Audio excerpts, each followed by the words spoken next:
लीलावती देवी महाविद्यालय के online education में आपका स्वागत है। आज हम फोर्थ सेमेस्टर में फर्स्ट पेपर आरंभिक स्तर पर भाषा एवं गणित के पठन लेखन तथा संख्यापूर्ण संबोधों क्षमताओं का विकास पेपर पढ़ेंगे, जिसमें हमें पढ़ना है अध्याय 6 फिफ्थ लेसन तक। अध्याय 5 तक हम लोग पहले पढ़ चुके हैं। आज हम पढ़ेंगे अध्याय 6 हिंदी की सभी ध्वनियों का शुद्ध उच्चारण। आप जानते हैं कि भारत देश में संविधान में 22 भाषाओं का उल्लेख किया गया है। विभिन्न प्रकार की भाषाएं हमारे देश में बोली जाती हैं। यहां तक कि विभिन्न क्षेत्रों में लगभग 1600 के आसपास बोलियां बोली जाती हैं हमारे देश में। ऐसे में शुद्ध उच्चारण की समस्या व्यापक रूप से बनी रहती है, क्योंकि खड़ी भाषा में जो शब्द हैं उनका उच्चारण करना और ग्रामीण क्षेत्रों में या विभिन्न भाषाओं में उनके अलग अलग उच्चारण होने की वजह से उच्चारण में विभिन्न प्रकार की समस्याएं आती रहती हैं। और यदि बचपन से ही हम बालकों के उच्चारण पर ध्यान नहीं देते हैं तो आगे चलकर यह समस्या बनी रहती है। इसलिए बहुत जरूरी होता है कि हम प्रारंभिक स्तर पर ही, जब बच्चे प्रवेश करते हैं विद्यालय में, तभी हमको उनके उच्चारण पर ध्यान देना चाहिए कि बालक कैसे उच्चारण कर रहे हैं और उसका शुद्ध उच्चारण क्या होना चाहिए, हमें उन्हें बताना चाहिए। सबसे पहले हम जानेंगे कि उच्चारण की सामान्य अशुद्धियां क्या हैं। प्राइमरी में या प्राथमिक स्तर पर जो बालक विद्यालय आते हैं पढ़ने, उनमें सामान्यतया कौन सी अशुद्धियां पाई जाती हैं। पहली अशुद्धि है आ को आया अ बोलना। बच्चे साधारणतया आ को आ बोलते हैं और कहीं कहीं भी बोलते हैं। इसके बाद लिखते तो हैं ई, किंतु बोलते हैं ई। इसके बाद छा को सा बोलते हैं। जैसे मछली लिखने में तो इस छ का प्रयोग होता है, किंतु बालक मछली की जगह मछली को मछली पढ़ते हैं या मछली बोलते हैं। इसी प्रकार उन्हें मूर्धन्य सा, तालव्य सा, दंत सा में भी अंतर नहीं पता होता है। वह सा को सा लिखते हैं या सा बोलते हैं। साथ ही छा को वह छा भी बोलते हैं। ये विभिन्न प्रकार की अशुद्धियां हैं जो सामान्यतः बालकों में देखी जाती हैं। अब इन अशुद्धियों के उच्चारण के कारण क्या है, यह अशुद्ध जो उच्चारण हो रहा है इसका कारण क्या है, किन कारणों से वह अशुद्ध उच्चारण करते हैं। तो पहला है ध्वनि लोपन। जब बालक उच्चारण कर रहे होते हैं और बीच में ध्वनि लोप हो जाता है तो उच्चारण गलत हो जाता है, अशुद्ध हो जाता है। उसके बाद ध्वनि विकृति। यदि बालक में ध्वनि विकृति है, इसके कारण भी उच्चारण अशुद्ध हो जाता है। इसके बाद ध्वनि का सही ज्ञान ना होना। प्रारंभिक स्तर पर ही यदि बालक को विभिन्न शब्दों की जो ध्वनियां हैं, विभिन्न वर्णों की जो ध्वनियां हैं, उनका यदि सही ज्ञान नहीं कराया जाएगा तो उन्हें उच्चारण में कठिनाई होगी और वह अशुद्ध उच्चारण करेंगे। उसके बाद उच्चारण के नियमों का ज्ञान ना होना। किस वर्ण का उच्चारण कैसे होगा, किस शब्द को, किस मात्रा को कब उच्चारित करते हैं, यदि बालक को उसे नहीं पता होगा तब भी वह गलत उच्चारण करता है। इसके बाद हकलाना एवं तुतलाना। जो बालक हकलाते हैं, तुतलाते हैं, वह भी गलत उच्चारण करते हैं। जैसे कुछ बालकों में आप देखेंगे कि वह तोता को टोटा कहते हैं और यह तुतलाने और हकलाने की वजह से ऐसा बोलते हैं। इसके बाद दोषयुक्त श्रवण प्रक्रिया। यदि बालक में सुनने की कठिनाई है, मतलब सुन नहीं पाता है, श्रवण शक्ति का ह्रास हुआ है, यदि आप कम सुन पाता है तब भी उसे उच्चारण करने में कठिनाई होती है।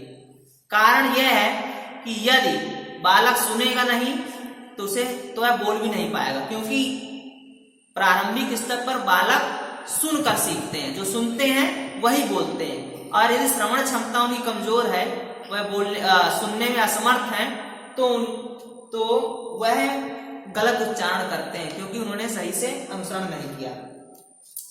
अब है शिक्षक द्वारा सुधार के उपाय। एक शिक्षक के रूप में प्राथमिक स्तर पर या प्रारंभिक स्तर पर आप कैसे सुधार करें या किस प्रकार से बालक को शुद्ध उच्चारण करना सिखाएं। तो सबसे पहला है आरंभिक स्तर से सुधार करना। बालक को प्रारंभिक स्तर से ही आप ध्यान देंगे, शुरुआत से ही आप ध्यान देंगे कि वह मतलब कैसे बोल रहा है। यदि उच्चारण में आपको दिख रहा है कि कठिनाई है या कहीं पर वह गलत उच्चारण कर रहा है, तो आप उसे रोकेंगे और वहीं पर उसकी समस्या का समाधान करने का आप प्रयास करेंगे। दूसरा है छात्रों के उच्चारण पर ध्यान दिया जाए। बालक जब भी क्लास में पढ़ें या आपसे बात करें, तब उनके उच्चारण पर आपको ध्यान देने की जरूरत है, ताकि यदि वे गलत उच्चारण कर रहे हों तो उनमें सुधार किया जाए। इसके बाद आत्मविश्वास में वृद्धि की जाए। प्राय देखा जाता है कि बालक जब अध्यापक से या क्लास में बात कर रहे होते हैं या पढ़ रहे होते हैं तो उन्हें डर लगता है, डरे होते हैं, सहमे होते हैं और ऐसे में वह गलत उच्चारण करते हैं। तो अध्यापक का वहां पर कार्य है कि उनमें आत्मविश्वास में वृद्धि करें, ताकि बच्चे सहमे ना रहें, डरे ना रहें और वह शुद्ध उच्चारण करें। इसके बाद अध्यापक को उच्चारण सही होना चाहिए। कभी कभी ऐसा होता है कि यदि अध्यापक ने उच्चारण सही नहीं किया है तो बालक भी उच्चारण सही नहीं करते हैं, क्योंकि अध्यापक बालकों का रोल मॉडल होता है, इसलिए अध्यापक का उच्चारण सही होना चाहिए। इसके बाद है उच्चारण प्रतियोगिता का आयोजन करना। समय समय पर उच्चारण प्रतियोगिता प्रारंभिक स्तर पर कराई जानी चाहिए। विभिन्न वस्तुओं के नाम उन्हें बोलने के लिए कहना चाहिए, उनसे नाम पढ़वाना चाहिए, ताकि वह पढ़ें और शुद्ध उच्चारण करना सीखें। यदि आप उन्हें ऐसा करते हुए पुरस्कृत करेंगे तो वह ज्यादा से ज्यादा शुद्ध उच्चारण करना सीखेंगे। इसके बाद है आवश्यकता पड़ने पर चिकित्सकों का सहयोग।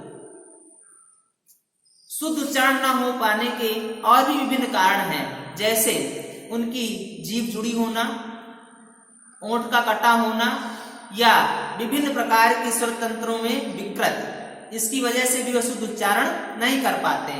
ऐसी दशा में अध्यापक को समय समय पर बालकों का चिकित्सीय परीक्षण भी कराना चाहिए, ताकि यदि इस प्रकार की कोई समस्या है तो उसका प्रारंभिक स्तर पर ही निदान कर दिया जाए।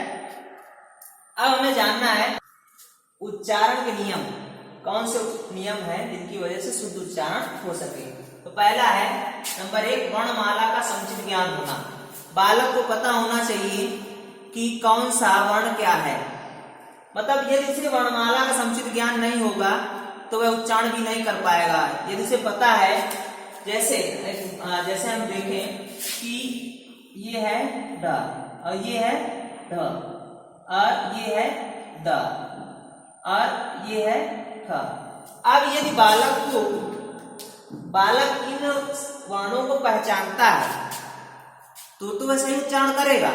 यदि वह नहीं पहचानता है तो वह उच्चारण भी गलत करता है। दूसरा है कठिन शब्दों का उच्चारण अभ्यास कराना।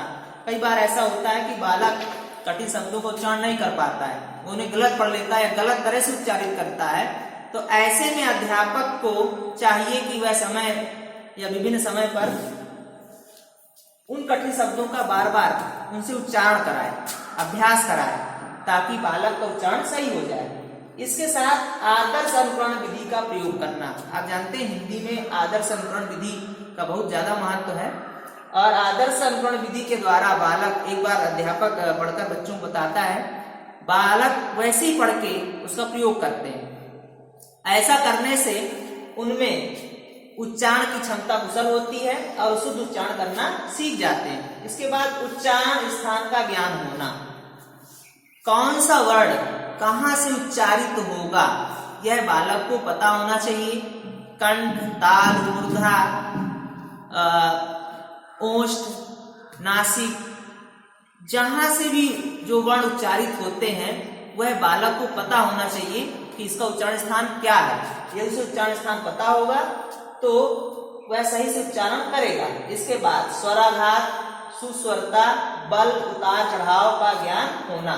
यदि बालक को पता नहीं है कि कहाँ पर हमें ज्यादा बल देना है, कहाँ कम बल देना है, कौन घोष है कौन अघोष है, तो वह कहाँ पर हमें उतार है, कहाँ चढ़ाव है, कहाँ अधिक बल देना है, यदि उसे नहीं पता है तो वह गलत उच्चारण करता है। ऐसे उसे पता होना चाहिए कि हमें उच्चारण किस प्रकार से करना है। इसके बाद शब्द विश्लेषण विधि का प्रयोग करना।